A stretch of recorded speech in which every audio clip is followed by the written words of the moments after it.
Mesdames et messieurs, ladies and gentlemen, of the Liberal Party of Canada, le Premier ministre du Canada, le très honorable, the Right Honourable Justin Trudeau.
Thank you, my friends. Did anyone else miss that song?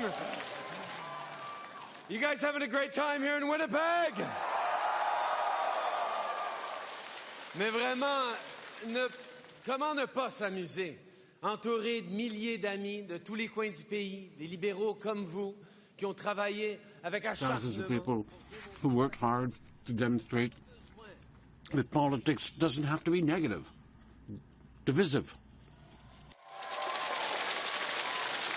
Surrounded by friends who worked hard to prove to Canadians that, as we all know, better is always possible.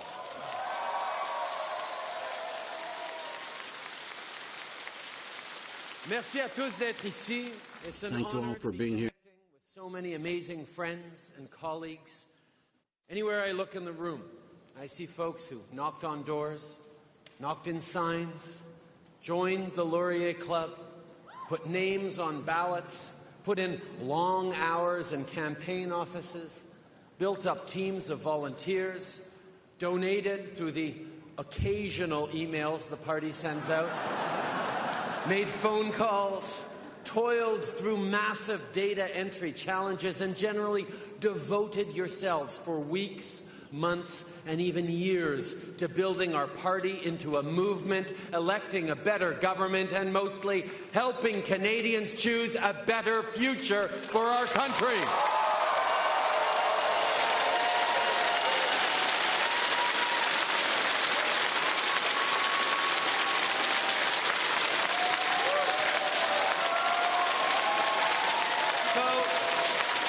Let's hear it once again for our Liberal caucus and the tireless Liberal volunteers and team who made October 19th happen together.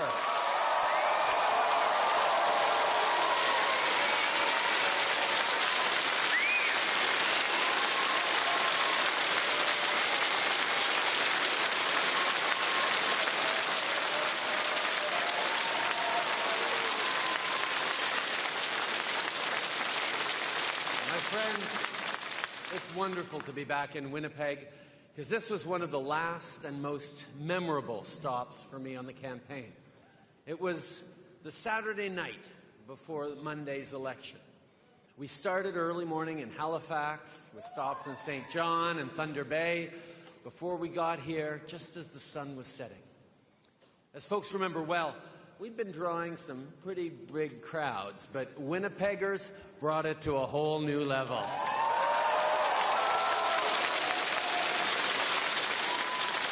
I mean, we were still blocks away from the St. James Civic Centre when we started to see folks lining the sidewalk. Close to 3,000 people had come out on a lovely fall evening with their kids, with their friends, just to be part of that moment. Now, we knew they wouldn't all fit in the building, and so did they. I got out of the car and walked the line to shake everyone's hand, to thank them for coming, to thank them for being part of the campaign, and to ask for their support.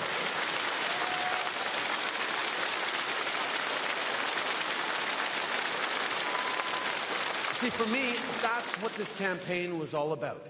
Everyday Canadians deciding that they wanted a better future for their families than the one that Stephen Harper was offering. And I said this many times last fall, but it bears repeating. Our campaign wasn't about me, it was about Canadians.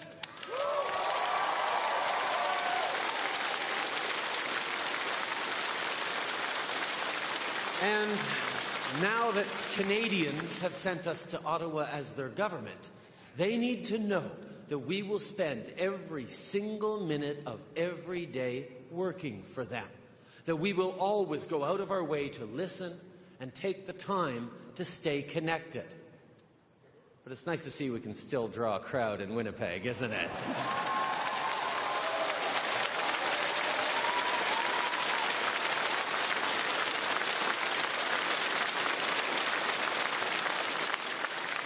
Mais pensez-y.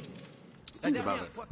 The last time that we assembled in convention, we only had 36 seats in the House of Commons.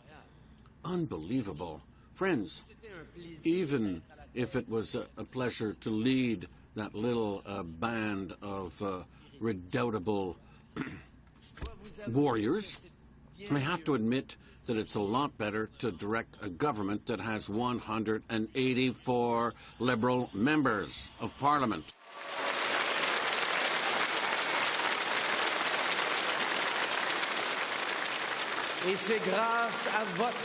And it's thanks to your hope and to your hard work that we are here today.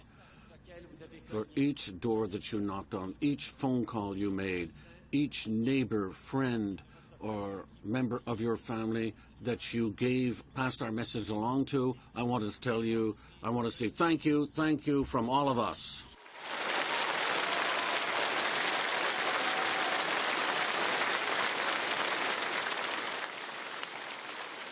Now, our Conservative friends are also meeting this weekend. They're in Vancouver, where, among other things, they're debating the merits of marriage equality. In 2016, more than a decade after we made same-sex marriage legal in Canada. Hey. Look. Better late than never.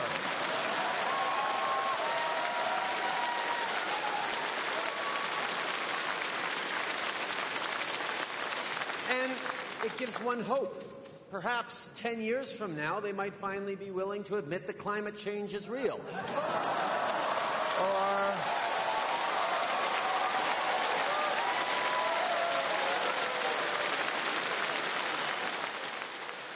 Or realize that tax cuts for the rich people don't help the middle class. Or that government shouldn't be allowed to legislate what women can wear on their heads.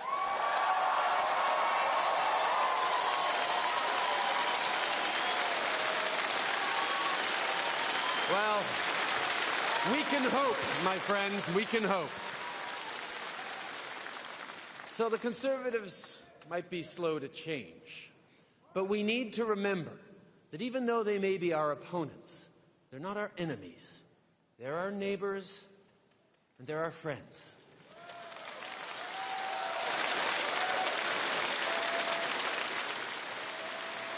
So, I want to take a moment.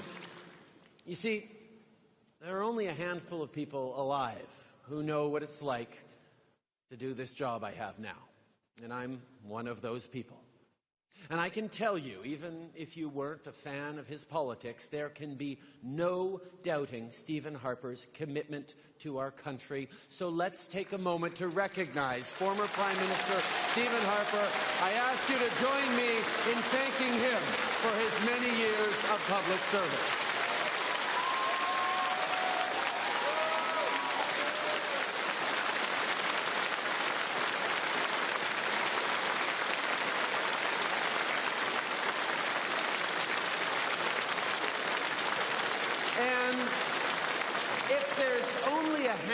Of people who know what it's like to be a PM, there's only a slightly larger other handful who know what it's like to be part of a PM's family. And of course, I'm in that handful too. So let me tell you, it's not always easy. So I want us all to take a moment to thank Lorene, Ben, and Rachel for standing with him through thick and thin.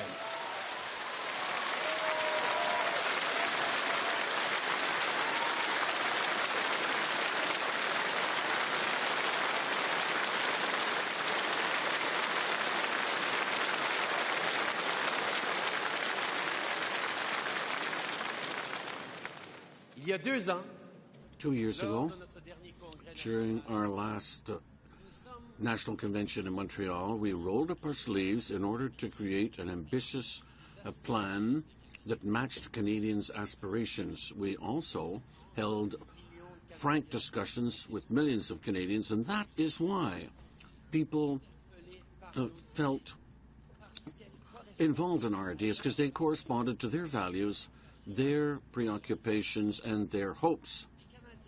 Canadians wanted not only a different government, they wanted a better government.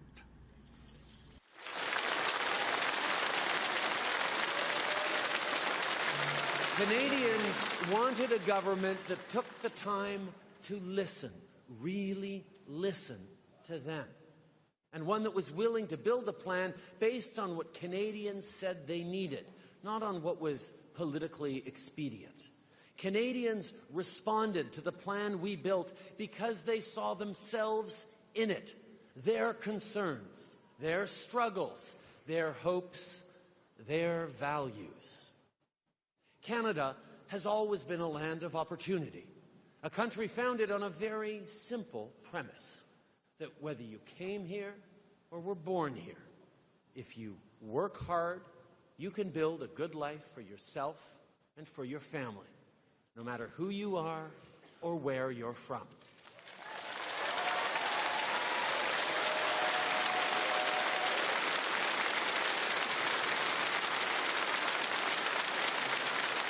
In Canada, everyone gets a real and fair chance to succeed. We believe that a government that cares about the success of its citizens should do everything it can to help strengthen the middle class and all those working hard to join it. We don't just believe it. We put it into action the day we took office and every day since.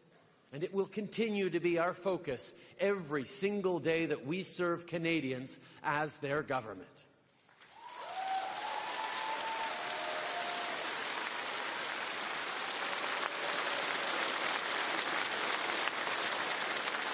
Our first order of business was to cut taxes for the middle class, to give middle-class Canadians more money in their pockets to save, invest, and grow the economy. And thanks to that tax cut, nearly 9 million Canadians have more money on every paycheck.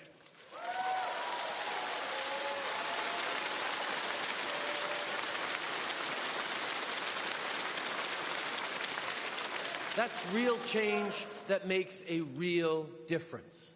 We also promised to help Canadian families with the high costs of raising kids. So in our very first budget, we kept that promise. Starting this July, the Canada Child Benefit will give 9 out of 10 Canadian families more money tax-free to help with everyday expenses, things like clothes, food, and childcare.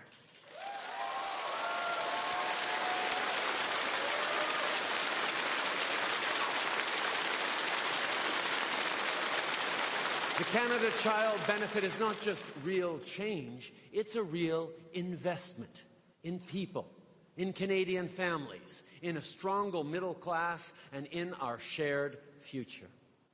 Nous avons promis d'aider les familles canadiennes. We promised to help Canadian families face the huge costs in raising their children, and in our very first budget, we kept that promise. As of the 1st of July, thanks to the Canadian Child Benefit, 9 families out of 10 will have more money in order to cover their daily expenses such as groceries, daycare, or clothing. Because the Canadian Child Benefit is more than just real change, it's also an investment an investment in families, in a stronger middle class, and in our common future.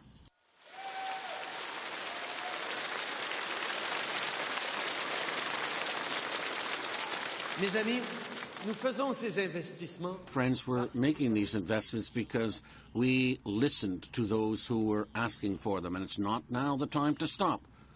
We listened. And it's even more important to listen in government, although it's harder, sometimes in ways that we don't expect. We need to be both aware of that and beware of that. I'll give you an example. I arrived here last night directly from Japan, where I represented Canada in my first G7 summit.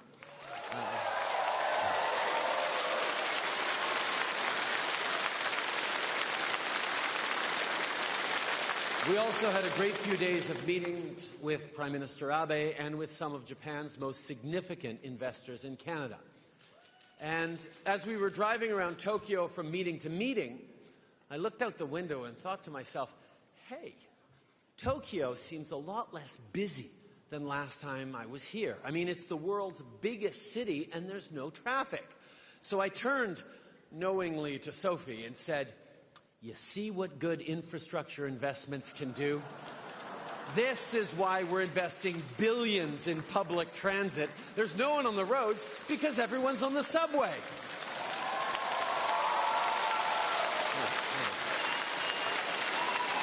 Except Sophie then looked at me to check if I was joking, and then she shook her head with a smile and said, Justin, there's no other cars on the road because you're in a motorcade.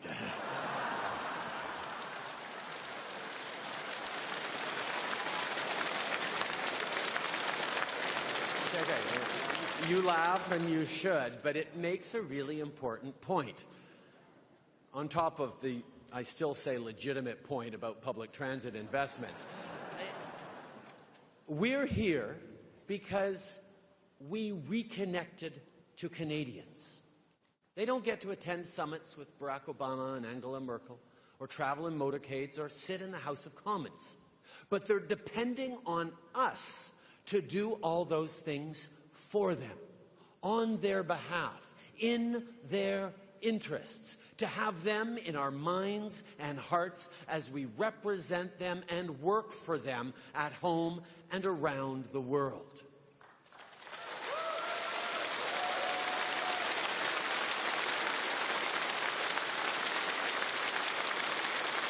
They're depending on us to do what we promised to do. Begin, spend, and end every single day working for everyday Canadians. People, people, people. It wasn't just a campaign strategy, it's the way we govern.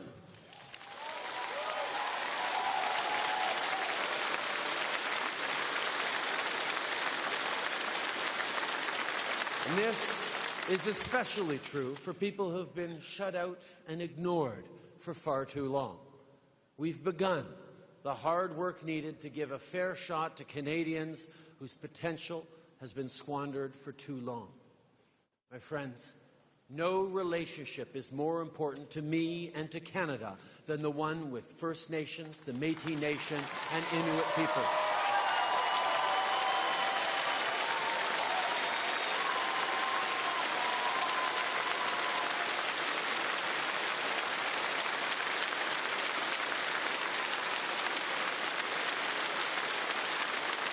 And that's why we have taken real positive steps to ensure that Indigenous peoples have the opportunities that other Canadians have enjoyed for centuries. And we know these changes won't happen overnight or even in the course of any single mandate. But we're not letting that stand in our way. Instead, we're investing $3.6 billion in First Nations education and more than $1 billion in essential social infrastructure like accessible housing and child care on reserves.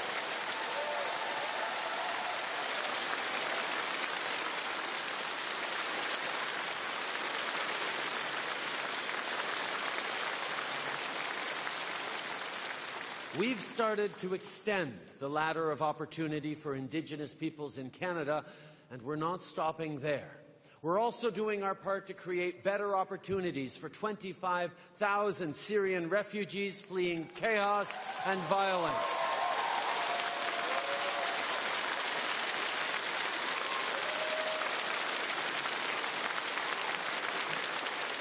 Thousands of Canadians and communities all across the country have welcomed these newcomers, not with suspicion or mistrust, but with open arms. In our compassion and in our generosity, we've opened up a world of opportunity for these new Canadians, and we did it not by falling victim to fear, but by staying true to our values.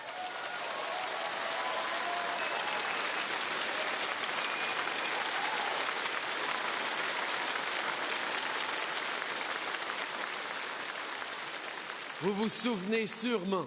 You surely remember that our opponents wanted to question our values during the election campaign. They even went further than that by making equality between citizens an election issue. I said it during the campaign, and I say it again today. A Canadian is a Canadian. Point paragraph.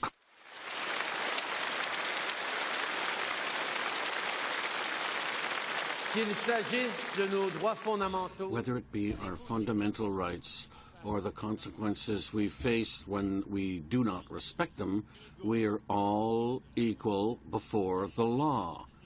But that is not enough. Much work remains. carry on the important work of those who have fought before us and for us. Whether they fought for the vote, or for reproductive rights, or for our right to marry whom we love.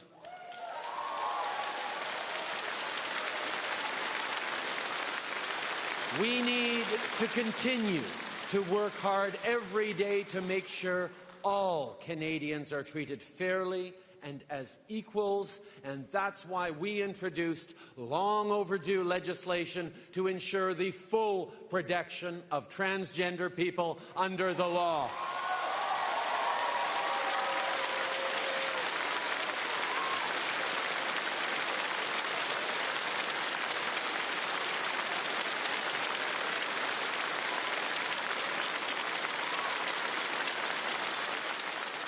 Thanks to that legislation, trans Canadians will finally be equal and protected by the law. That bill signals our party's enduring commitment to progress, to the idea that better is always possible.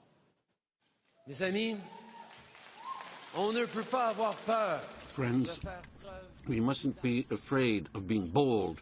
We have to demonstrate the same commitment to progress in our own party as we have in our government policies. We had a lot of success these last few months, and that is the result of several years of hard work. Let us never forget from whence we came but a few years ago and how we got out of it. We finished a distant third, left for dead as a political force, out-hustled and outworked by opponents who had modernized their parties and, quite frankly, had done a far better job of connecting with Canadians than we had. This was not a passing nightmare that we've simply now lurched awake from. It was real. It happened. It was almost the end of us. But we didn't luck our way out of it. We worked our way out of it.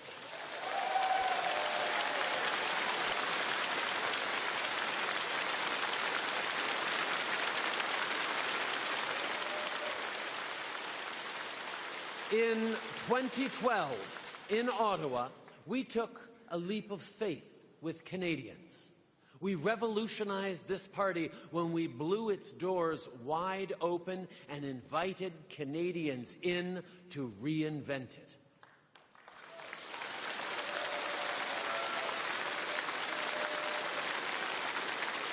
8 months later, when I launched my leadership in Papineau, I said that it was time for us to trust Canadians. That if we wanted to have a future at all, we needed to give the Liberal Party of Canada back to Canadians. Well, we did, and look what they've done with the place.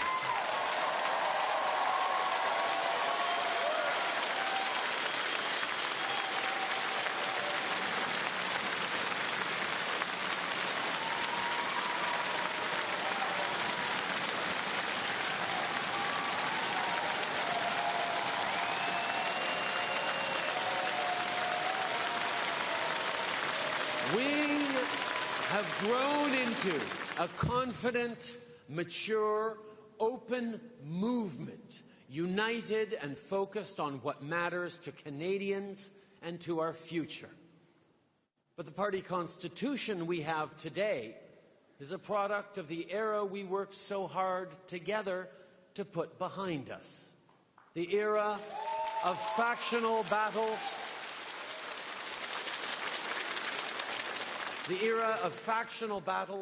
and of hyphenated liberals, of regional chieftains and behind-the-scenes power brokers, of the closed, insular thinking that almost killed this party. That is the Constitution that we need to replace.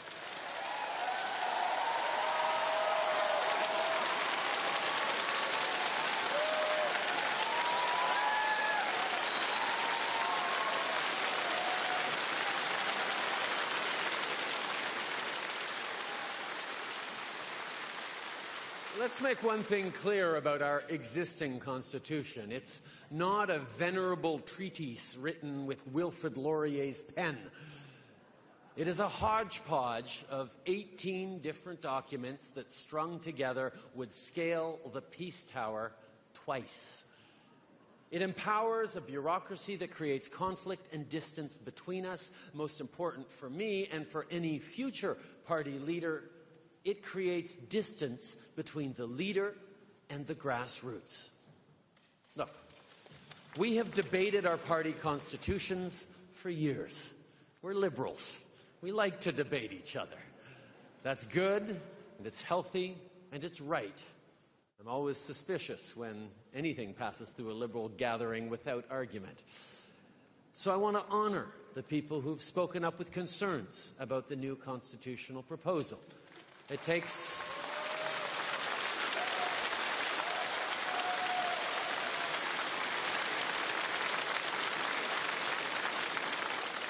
courage to speak out against something your party leadership believes in. And I want you to know that I admire you and thank you for doing it. But I also want to say this. If I thought for a second that the new Constitution was about taking power away from the grassroots, I would be right there with you, shoulder to shoulder, speaking out against it. But it isn't, and it doesn't.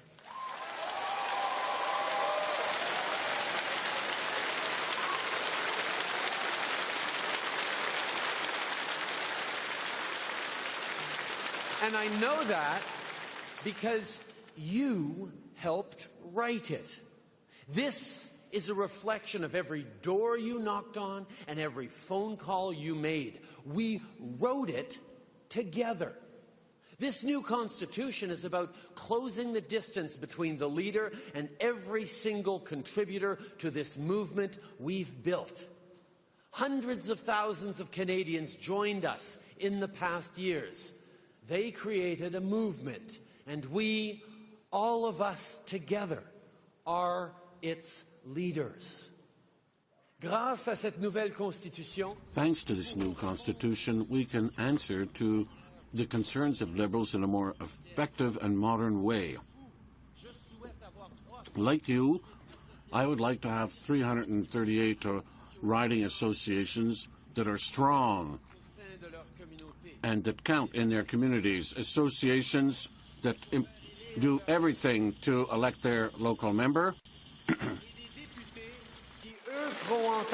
and members who will be able to speak out for their constituents in Ottawa. And like you, I also want a national party that is at the service of riding associations.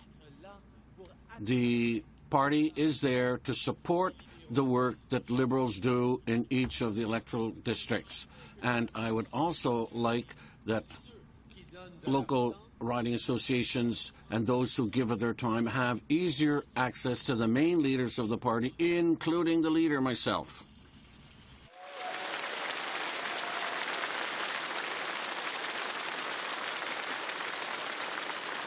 We have to modernize our structure in order to bring the grassroots closer to the leaders. That is what this new constitution will allow us.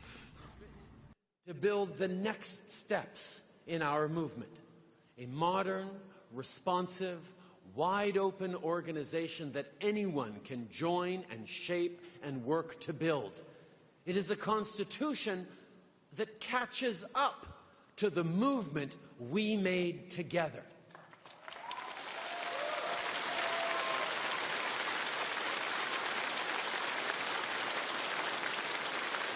It is the Constitution we need to continue to be successful.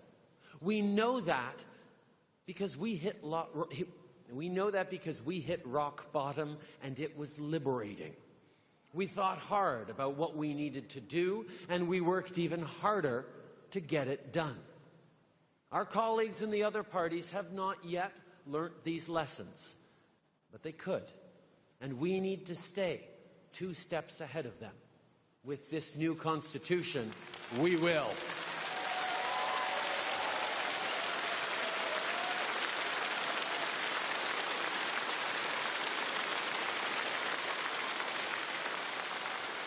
Mes amis, pensez à ça. Friends, think of this when you vote this afternoon.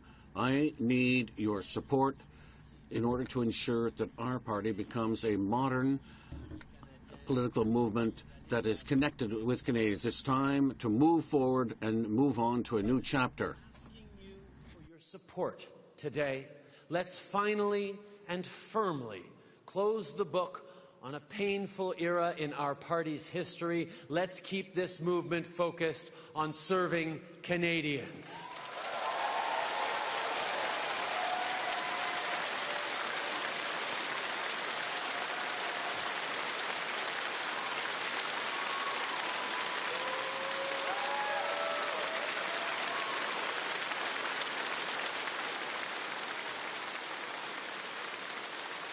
My friends, we've accomplished a lot over the past few years together. We can and should be proud of all that we've achieved. But as important as it is to reflect on our success, we need to stay focused on the hard work that lies ahead. There is more hard work in front of us than behind us.